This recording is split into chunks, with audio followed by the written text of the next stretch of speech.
solid defensive tackle. They need some help on the defensive interior. They bring in a decent guy in Harrison Phillips from Buffalo.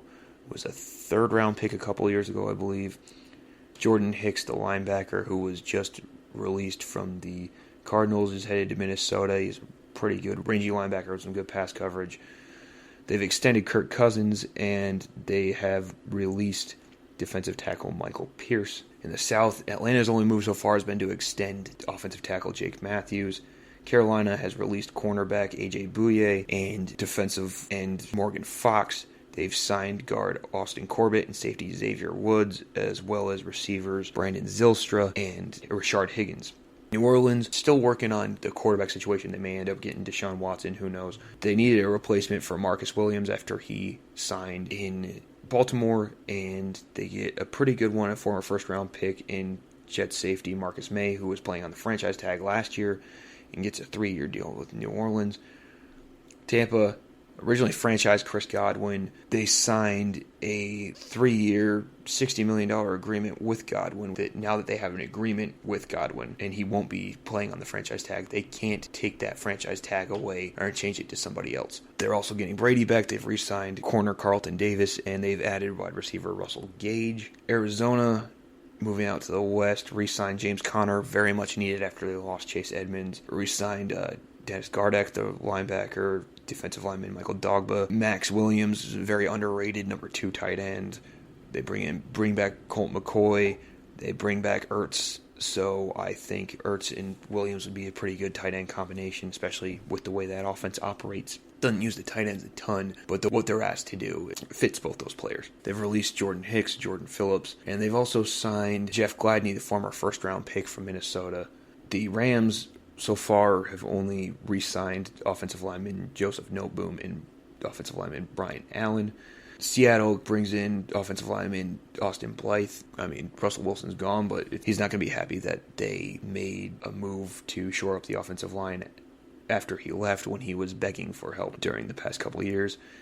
Linebacker Uchenna Nwosu from the Chargers, and former Steelers starting corner, former Bears starting corner Artie Burns comes in there. They badly need a good corner in that. I don't see Burns being that great, but it's an attempt. They make the trade, the Wilson trade, and end up with Noah Fant, Shelby Harris, and Drew Lock.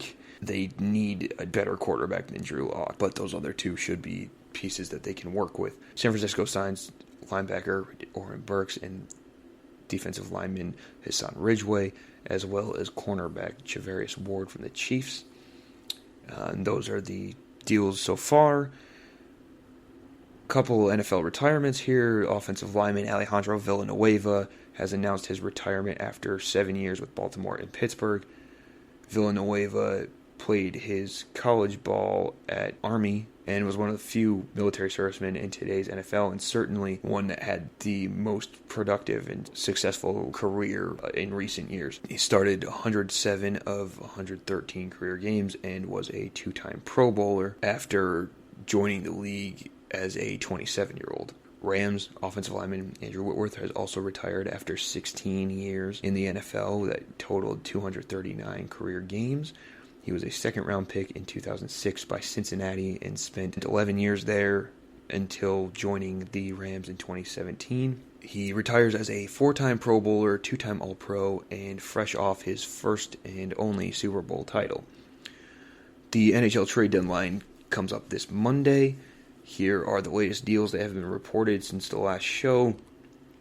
Forward Cal Yarncrook goes from Seattle to Calgary for a 2022 second-round pick, a 2023 third-round pick, and a 2024 seventh-round pick.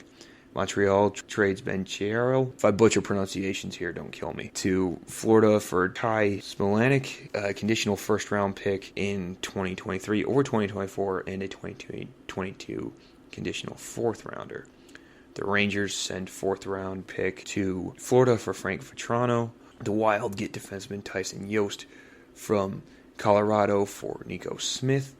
Colorado trades defenseman Josh Manson to Anaheim for defensive prospect Drew Hellison and a second-round pick. We'll see what big moves end up happening on Monday's deadline. That will be covered on next week's show. And the last thing we're going to cover here, the NBA playoff picture.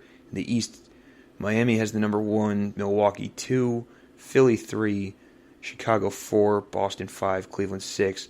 There's been a little bit of shuffling, especially with Milwaukee and Philly and Miami, for that matter, jumping Chicago and Cleveland. But it's still the same 6 teams, basically, in the top 6 there. The play-in in the East, right now you would have the 7-seed Toronto against 10-seed Atlanta, and 8-seed Brooklyn against 9-seed Charlotte. There really isn't anybody else close enough to be making the argument there, so that's probably going to be your top 10 there. The top 5 seeds in the East are all within 4.5 games of each other, so we could see some more shuffling at the top there. In the West, Phoenix is running away with it. They're the 1 seed by 8 games over Memphis. That makes Memphis the 2, obviously. 3 Golden State, 4 Dallas, 5 Utah, 6 Denver. Dallas, Utah, and Denver are all within a game and a half of each other. The play-in game, you would have 7 Minnesota against 10 New Orleans, and 8 Clippers against 9 Lakers, which would be a very interesting first playoff or bubble, whatever you want to call it, in play-in game. Portland is a game and a half back of the play-in game. San Antonio is 2 games back of the playoff game, or the play-in game, and Sacramento was just barely alive at 3.5 behind. So that's going to do it for this episode of the Travis on Sports podcast. Be sure to continue following the show on our social media channels and check out my other podcast and website, The Football Savant. Thanks again for listening, and I'll be back with a new episode next week.